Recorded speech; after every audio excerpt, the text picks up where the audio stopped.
Good afternoon. I have two things that I really should cover in this, so I'm going to cover one and then I'm going to do the other one a little quicker than I normally would have expected to. So, the two things that need to be covered are supply chains and, food, frankly. I'm going to do a very quick moment on supply chains. Supply chains are all of the processes and inputs, parts, etc., that are used to produce items and then the distribution of those items to end users. I promise I will do a video that explains that much better very soon. But I want to go on to something more important now. And I think that fits in better with my last video on oil, which I will link below because it's pretty basic to the conversation we're going to have, or at least an understanding of it is. Yara Corporation,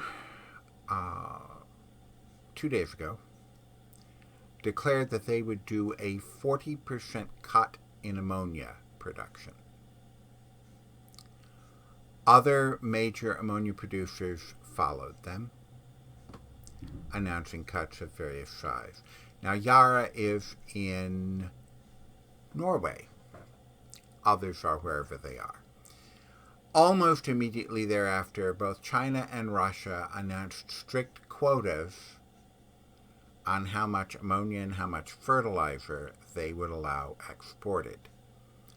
Why, you ask? Well, you only think gas and natural gas prices have gone up here. In Europe and in other areas where ammonia-based fertilizer is produced, natural gas has gone up 300% since July. That was not an error on my part. 300%.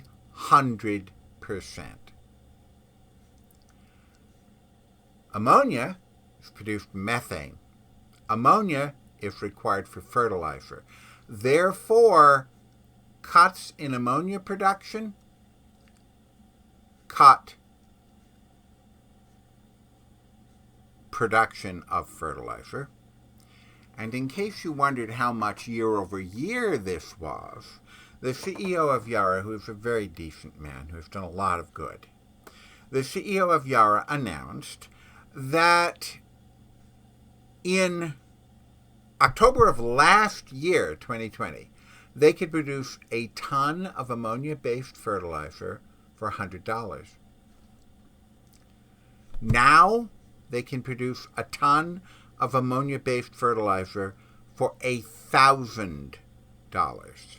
That's a tenfold increase, 1,000% inflation on a very basic product that is needed to, have enough food. Let me explain what I'm talking about. Historically, in the old days, sometimes you had famines due to droughts and years without a summer and so forth. But generally, most of the time, if there had been global commerce like there is now, there's pretty much always been enough food for everyone. The Earth has something called a natural carrying capacity. This has been known for centuries. It's estimated at about 4 billion people, roughly, give or take. So how are we supporting 7.5 billion? Well, frankly, in many cases, we're not. Or not well, anyway. However, we are keeping them all afloat, right? Now we have a problem. Without fertilizer, that's not going to work. Artificial fertilizers have greatly raised food yields year by year. The greening of the planet depended on fertilizer and other agricultural chemicals. Fertilizer depends on a great abundance of methane or methane, which is natural gas, same stuff you cook with, and energy. Now, the energy that Yara used was a combination of hydro generation and geothermal and some other stuff. So energy wasn't their problem in the sense of, having energy to produce power. That was not their problem. Their problem was having methane to produce ammonia to produce fertilizer. And the experts, by yesterday, had cobbled together the numbers with the various cuts, and they made very clear that next year, not 2021, 2022, going into fall and winter, there will be a food crisis. Now, that's not going to affect us as much. It will affect us, and I'll explain that in a moment, but it's not going to affect us as much as it will Asia, parts of Europe, parts of Africa. The United States, and in fact North America and South America, both, are nowhere near the population levels per square mile averaged out, nor is Australia, nor New Zealand, that those other areas are. To give you some ideas, the Philippines, that collection of little islands that I love and love the people of, have 109 million people. Indonesia, which is those islands to the south of the Philippines, has almost 1 billion on maybe twice the land that the Philippines have. Philippines also produce almost all of their own food. I mean, it's over 97%. They'll survive. The Indonesians, I presume, will make it through next year. But two other issues are feeding into this. Number one, we already have a drought-driven famine in Madagascar. There is an ongoing drought together with political unrest in Afghanistan. And China has just informed its people, yesterday I believe, maybe the day before, that they should stock up with food for this winter because their supply chain problems, the same reason that you're looking in supermarkets and seeing holes, are much worse than ours. And this relates to a group of things in a lot of different ways. But one of the big ones for us, for England, for Germany, and I don't know about China. I don't understand their system well enough, and I don't have enough respect for the CCP to learn it well enough. But simply put, in England, here, in Germany, you had a combination of things. I saw an analysis of it yesterday.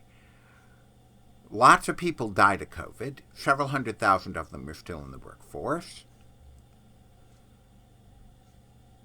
Millions, myself included, who had a retirement plan in place that would allow it, retired several years, these are called excess retirements, retired several years before they otherwise would have, and many of the barely more than 4% of the populace left in the workforce don't not only have any experience, but they also don't have adequate education. It isn't that nobody wants to work. It's that the people who want to work either are not in the areas where their jobs are. I look up to where my office was, 45 miles from here, and there are places along the way looking to hire people. They were offering good wages. Unemployment is close to zero. where we are. Well, where my office is, and most of the way there. The people that are still looking have no skills.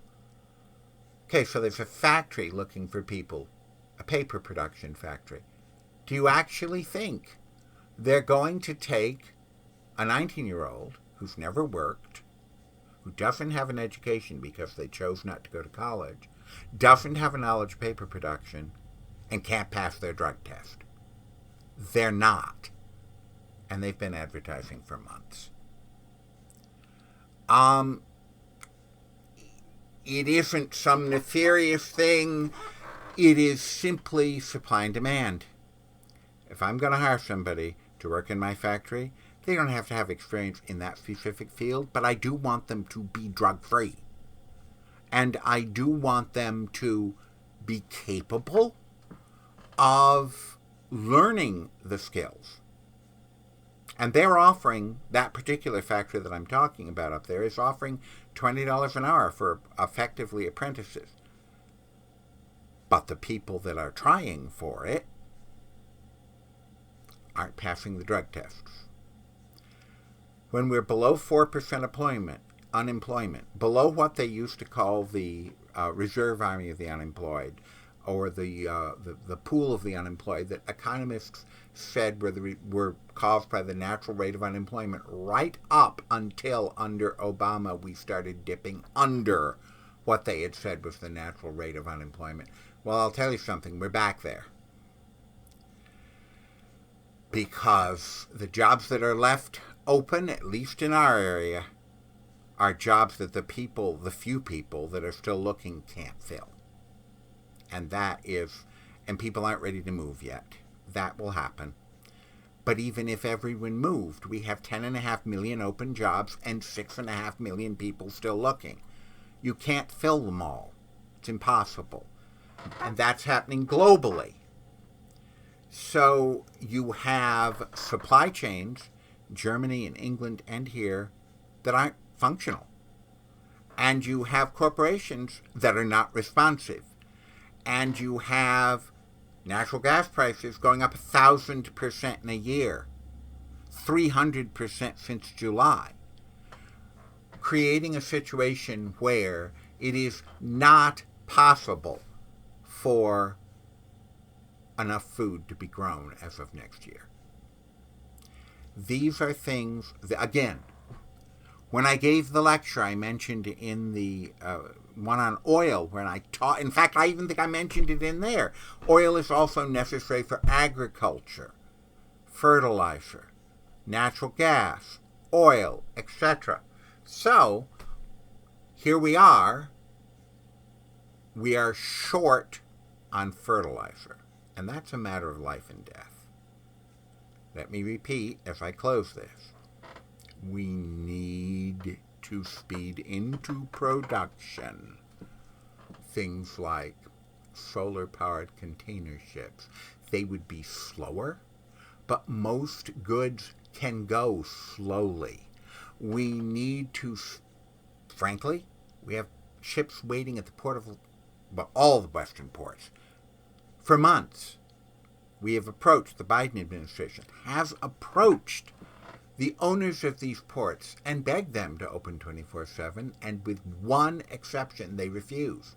They would rather have hundreds of ships offshore than hire, because they're getting paid for everything that gets unloaded from ships, but they don't want to hire more workers, or they can't hire more workers.